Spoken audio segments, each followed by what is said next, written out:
Who Dat Nation, welcome in. You are 2-0, 2 wins, 0 losses to start the year, which was incredibly important. Why is it important? Because the New Orleans Saints happen to be in a division where 3 teams are now 2-0. And we can debate how good the division are, or maybe it's better than it was meant to be said. I don't honestly think so yet. I think there's a lot of proving to happen. But right now, your New Orleans Saints are 2-0.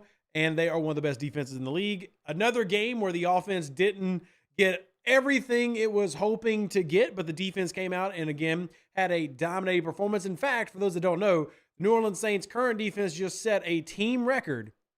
This is now 10 straight games, allowing less than 20 points, breaking the Dome Patrol record of 1991. Now, granted, this one was over 2 seasons between the end of last year and now, but that defense is basically the entire same group. If you look at the starters, the only person coming in who wasn't starting last year would be Colin Saunders. I guess you could include Nate Shepard in that, but Malcolm Roach is also playing a lot of the snaps in that interior, and he's part of that same unit. So very, very cool to have that. Now, was it a pretty game? It was not. But I think this also goes back to what we talked about for a long time, that I don't expect the offense to come out and look great for 4 to 6 games. I've said that. And I'm not trying to use that as an excuse, but I do think that good teams find a way to win. Good team won today, right? Wasn't pretty. Derek Carr definitely didn't have a great game. I think he had a great game in week 1. Today, I wouldn't say he did a great game. In fact, he was in the postgame of tonight going through talking about, look, this is on me. I need to play better. I need to be better. He's not wrong, because his interception definitely was a big issue for this team. And thankfully, the defense is great in terms of you can rely on it to, come back if you need to. But let's go through a couple of the early notes that I had, and then we'll get into some specifics. And then, of course, get to your comments there in the live chat. I thought that it was pretty telling. Early on, you saw help to Trevor Penning's side. You didn't see Penning struggle much in the first half, first quarter. Now, you did see the opposite on the Ramczyk side. In fact, the first sack of the game is due to Ramczyk giving up a speed rush up the arc and losing about a half rep there. And that ended up being kind of a theme where you saw Carolina's front seven try to do that. But at the same time, that was part of the expectation. I would also add that Trevor Penning was definitely frustrating the Carolina, specifically the Carolina interior defensive linemen. You could see they were visibly upset. They didn't like his aggressiveness, which is good to see from Penning. Both better pass reps on his part, as well as returning to that force that you were used to seeing him be in the run game. CJ Henderson seemed to be following MT early on in this one. Curious when we go back to the all 22 to see if that's still the case. Colin Saunders, again, had standout plays in that first quarter, and I'm so glad that New Orleans ended up picking him up. We also had Warner, I thought had good flow, showed good mental processing, good gap integrity. Again, the defense just kind of solidified themselves early on. And Cam had some great rush, and I absolutely am devastated for him. I know it might be a little bit dramatic. Devastated that his strip sack got called back thanks to a penalty. But that was rough, right? And I think as we look at this going quarter by quarter, it was apparent that, look, you don't have Kendra Miller, you don't have Alvin Kamara. There's definitely something missing in that offense. But as long as the defense came out elite, you're fine, and that's exactly what ended up happening. So let's move it in and start talking a little bit more. In fact, let's just go ahead and jump into the entire first half. But DJ, to answer, Jamal Williams did leave due to injury early on. Dupree says, I'll gladly take 2-0 without AK. I think Kamara will be the engine of this offense. I think he'll be a big part of it. And let's go over some overall stats real quick. Taysom Hill is your leading rusher. I loved how Pete Carmichael, when he saw that there was some issues early on with what the defense was bringing against the New Orleans Saints offense and the struggles of the run game between the 20s, brought in Taysom Hill, who ends up being your leading rusher, 9 carries, 75 yards. I was really happy to see Pete going with that early on. This was fantastic. We're seeing in 2 games, it's only 2 games, but seeing Pete Carmichael better with situational football than what we did last year is a huge positive. Now, Tony Jones Jr. did have right around 3 yards a carry, but 2 touchdowns. One of those was it was literally 2 inches away from being a touchdown pass from Derek Carr to Chris Olave, which I really want to see that connection happen more. But Jamal Williams, who did leave the game after the first quarter, 9 carries, 29 yards, and then Derek Carr had some kneel downs, so he ends up with an L in that Into the passing game, Derek Carr was 21 for 36, 228, and the interception. Again, he did not play a great game, but he was solid, relying on that defense to do a lot for him. Receiving, Chris Olave got targeted a lot, came through with some amazing catches as well as losing some. He got a really hard hit down near the goal line that could have been a touchdown, or right at the back end of the end zone that could have been a touchdown. That ended up falling incomplete. Then had a one-handed catch that really brought life into that offense in the second half. That was absolutely phenomenal. He finishes as your main receiver, 6 receptions, 86 yards, but not to be outdone, Rashid Shaheed, another big play with 4 for 63, including a 45-yarder. Michael Thomas was very physical, and I felt like this was a Michael Thomas style of game. And if Michael Thomas keeps doing what he's doing right now, he's going to have several hundred yards and be a dominant force for this team. Not maybe to the level of 2019, but he's reliable. He's getting first downs. And as of now, look, good, bad, ugly, I don't care. I'll take it. But Michael Thomas has now amassed 150 yards through 2 games. I'll take that. I'll take that, y'all. I will absolutely take this. This version of Michael Thomas, I'll take. Foster Moreau showed up 2 for 20. Juwan Johnson, 2 catches as well. So 4 total from the tight end room. And then defensively, we'll go to another sheet for that. But 4 sacks. Again, had a strip fumble that would have been huge for this team called back because of a penalty. But overall, a great defensive outing as you kind of expected. Real quick on hit on the penalties. Only 3 penalties for 32 yards, which kind of speaks to the magnitude of that one that ended up losing that turnover play. But you did end up getting a turnover, so I guess it ends up averaging on out. As far as third down conversions, New Orleans, again, efficient on third down, 7 for 16, 44%. Real quick, red zone is better. 2 touchdowns in the red zone. This was huge. Now, they were rushing touchdowns.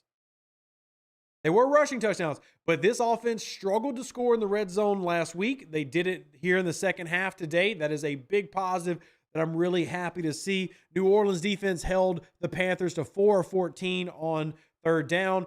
The only time you really saw that Panthers offense moving was when they had what I like to call the worst defense in the world, prevent defense. Prevent defense prevents nothing. Hate that they went into it, didn't even eat up a lot of time, ended up just giving them a touchdown, where I think if they would have stuck and been their aggressive selves, they've got another sack, fumble, or maybe even an INT. But they played prevent, and that defense ends up giving up the first touchdown of the season for the defense. Ends up not hurting the team, but kind of frustrating for me. I didn't like to see that. Also, real quick, I had to mention in terms of kicking, Headley had a terrible punt to start the game, had 4 good punts afterwards, but his first punt of the game was 29 yards. A bit curious to find out why that happened. But yeah, that was rough. But everything else ended up being pretty good. I think overall, Shaheed had a couple average returns and kick return. Very curious to see if they continue to give him the green light there. But did have 1 punt return, went 16 yards, which is a very good return. Usually on punts, you're looking for anywhere from 6 to 9 yards per return for about that average. So 16, really, really nice. Beyond that, man, we're going to go through the film tomorrow. Hopefully I get it pretty early on. But yeah, we will continue to see how things go. Let's go grab the chat. I wanted to spend less time in the overall numbers and review and go into the chat pretty early tonight. Because one, it's Monday night, and I know a lot of y'all tired. But yeah, Arnold says, I really like Pistol Pete's use of Taysom night. I agree. I think it was a great use of Pete. Great use of Taysom. Situation awareness is definitely something I think Pete has shown through 2 games so far that he's doing better at, which is great, right? I mean, the fact that you start off 2-0, sure, the offense has not looked fantastic. And I'm not going to argue that it has, but it's been good enough. And that's not something you can say about the offense last year. The offense was not good enough last year. It is good enough this year. And it hopefully will continue to get better because they simply don't have a lot of reps there. Lance says play calling looks better so far. O-line needs better play. That is something that needs to get really ironed out quickly because at the moment, again, you don't expect this to go the entire season, but you're giving up 4 sacks a game right now. That's awful. Like you're going to give up 70 sacks in a season.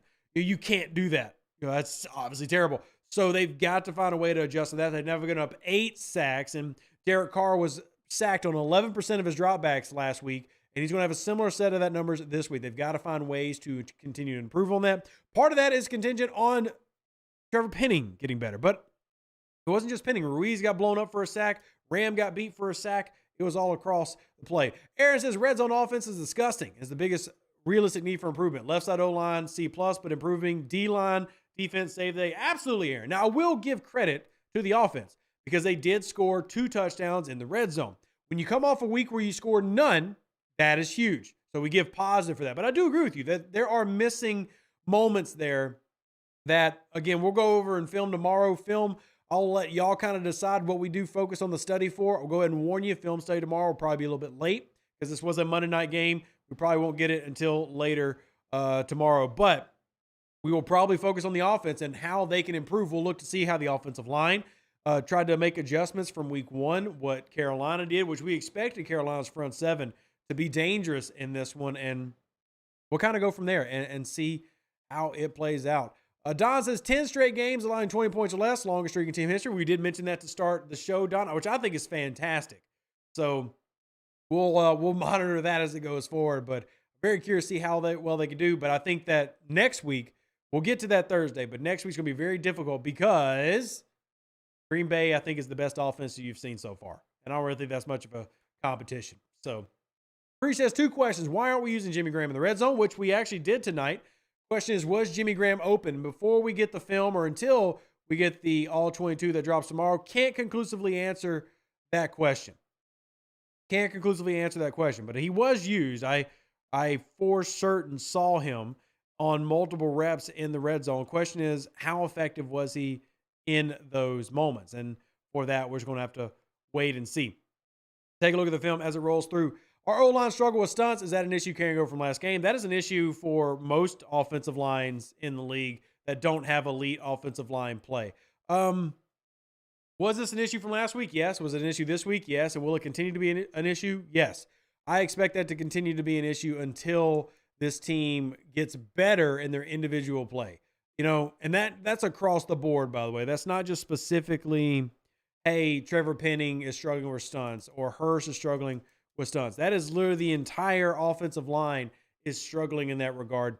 So they're going to continue to lose that until they work to better or work as a cohesive unit and get better as a cohesive unit. So it's is what it is, right? We'll kind of monitor it and see how it gets better in the next week. And yes, for those who are watching live, sorry, I got Comcast, and Comcast apparently is crapping the bed right now, so it's not going quite well. So we'll get through, and then we will wrap up. Mike says, TCJ Love picked up pressure like a stud, earned his check tonight. I do think that he had some great initial runs, but more importantly, he had some great pass protections, and that is fantastic. That is fantastic. If you get more of that from him, then you're going to see him continue to have a spot on this roster. And I know a lot of people who got kind of like a side eye when he did end up getting onto the roster because, well, he's been here before, didn't really shine, but definitely showed some worth tonight. Why are tight ends not involved in the offense really at all? I would say that they are, Tucker. It just really honestly comes down to how open they are and how much opportunity they have. And again, this is why we'll do our film study tomorrow to kind of get an idea of how they looked, because they were present, but I mean, how present is present? They were there, right? They were there. Yeah. Happy about 2-0, but the offense has to be consistent. Top 5 defense easily. Agreed. Defense is fantastic, which you expected, right? I mean, that shouldn't be a shock to anybody. We knew the defense was supposed to be good coming in to this season, and they certainly have been. And yeah, I don't really have anything negative to say about the defense. And I don't honestly have a lot negative to say about the offense. I think the offense is just in a position where they're going to have to grow and get better. And I didn't expect them to look their complete self until 4 to 6 games in. I still feel that way and was kind of wait it out and see where it goes from there. I know it's early about our first round pick next year has to be left guard. I strongly disagree with that, Josh, like 100%. I understand the overreaction to that, but I absolutely would not do that. Absolutely not. So